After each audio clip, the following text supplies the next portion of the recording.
खुलुमबाय लोगोफोर, नोंथांमोनखौ फिन खेबसेबाव आंनि मोनसे गोदान भिडिअ बरनानै लाहरबाय। दिनैनि बे भिडिअ आं सानसेनि मोननैसो रादाबफोरनि सायाव आपडेट लानानै फैदों। नोंथांमोना भिडिअखौ जोबजासिम नायलां, लोगोसेनो भिडिअखौ लाइक खालाम, शेयार खालाम। लोगोसे नोंथाङा जुदि आंनि चेनेलाव गोदानब्ला अन्नानै चेनेलखौ साबस्क्राइब खालामनानै बेलनि आइकनाव थुना अलाव थुनानै हो। फैदो दानिया भिडिअखौ जागायनोसै।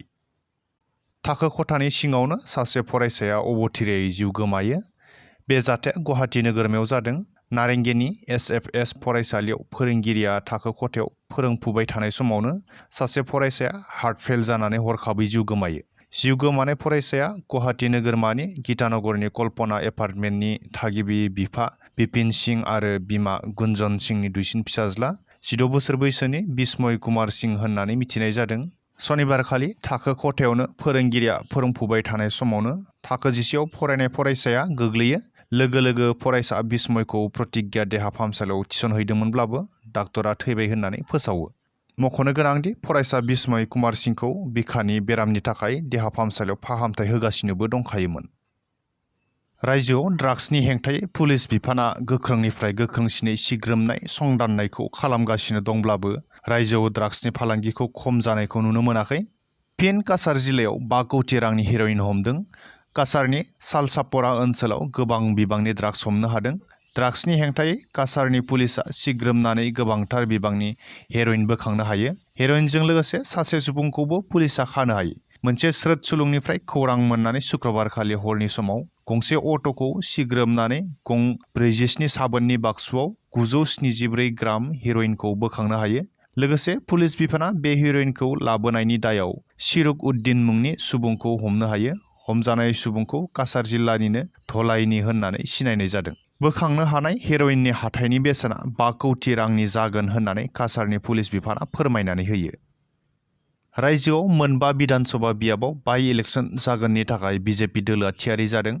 Chief minister doctor Himanta Biswa शर्माया मैया गोजाम बियाबफोरखौ लानानैनो आसामाव बिधानसभानि बाइ इलेक्सना खुंफुंजागोन होननानै फोरमायो। बिथाङा बुंनायनि उनावनो गुवाहाटि नोगोरमानि बाजपेयी भवनाव बिजेपि दोलोआ मोनसे गोनांथार मेल जयो। बे मेलाव बिजेपि दोलोनि रायजो, जिल्ला आरो बायदि बिबाननि बिबानगिरिफोरा बाहागो लानायखौ नुनो मोनो।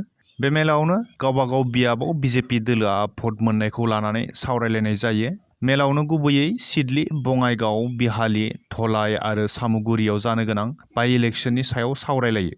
लोगोसे बै बियाबफोरनि थाखाय बाइ इलेक्सननि मोनफा मोनफा कमिटिफोरखौबो दानानै होनाय जायो। थिग बेबादिनो बिटिआरनि सिडली बियाबनि थाखाय बिजेपि दोलोआ दोलोनि नेहाथारि अजय राय, बिटिआरनि एमसिएलए राजीव ब्रह्म आरो बिभुति बरगयारीखौ लानानै मोनसे कमिटिखौ दानानै होनाय जायो। बरमा हिन्जावसा गोजौ फरायसालियाव आइसिटि स्टेम लेबखौ बेखेवदों। बाक्सा जिल्लानि सिङाव थानाय बरमा हिन्जावसा गोजौ फरायसालियाव सनिबारखालि आइसिटि स्टेम लेबजों लोगोसे मडेल टयलेट बेखेवनानै होदों। बे हाबाफारिखौ 62 नं बरमा बिधानसभा बियाबनि एमएलए मानगोनां मुस्रि भुपेन बर' बिथाङा मावफुंनानै होयो। एमएलए बिथाङा थांनाय 1 बोसोराव गावनि देहायारि जेंनानि थाखाय बियाबनि रायजो राजानि खाथियाव थानो हायाखैमोन, जायनि थाखाय बिथाङा गावनि बियाबनि रायजोफोरनि सिगाङाव निमाहा बियो आरो उननि समाव बियाबावनो थानानै रायजोनि खामानिखौ फिन मोजाङै मावफुंलांगोन होननानै बुङो। बिथां गैयै समावबो एमएलए बिथांनि नमिनिफोरा 80निफ्राय 90 जौखोन्दो खामानिफोरखौ मावनायखौ एमएलए बिथाङा गोजोननाय फोरमायो। बे हाबाफारि मावफुंनायजों लोगोसे फरायसालिनि जौगानायनि थाखाय बिल्डिं लुफामफिननो आरो सोरगिदिं बाउन्डारि वाल लुफुंनो बिटिसि सरकारनिफ्राय 7 कौटि रां होगोन होननानै फोसावो 62 नं बरमा बिधानसभा बियाबनि एमएलए भुपेन बर' बिथाङा। सोलिफु आइसिसि इन्टारनेशनेल T20 वर्ल्ड कापआव मैया सुपार 8नि मोनसे मेचआव इन्डियाया बांलादेशनि हेंथायै गेलेयो। बे मेचआव इन्डिया गिबि बेट हमग्रोनानै 20 अभाराव 5 उइकेट हगारहरनानै 196 रान बानायनो हायो। बैखौ होसोनानै बांलादेशआ 20 अभाराव 8 उइकेट खोमानानै 146 रानल' बानायनो हायो।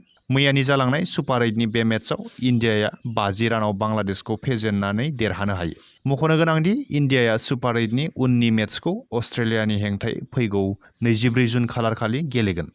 फ्रेन्ड्स, दिनैनि बे रादाबनि भिडिअखौ आं बेखिनियावनो फोजोबथ'नाय जाबाय। गोजोन्थों।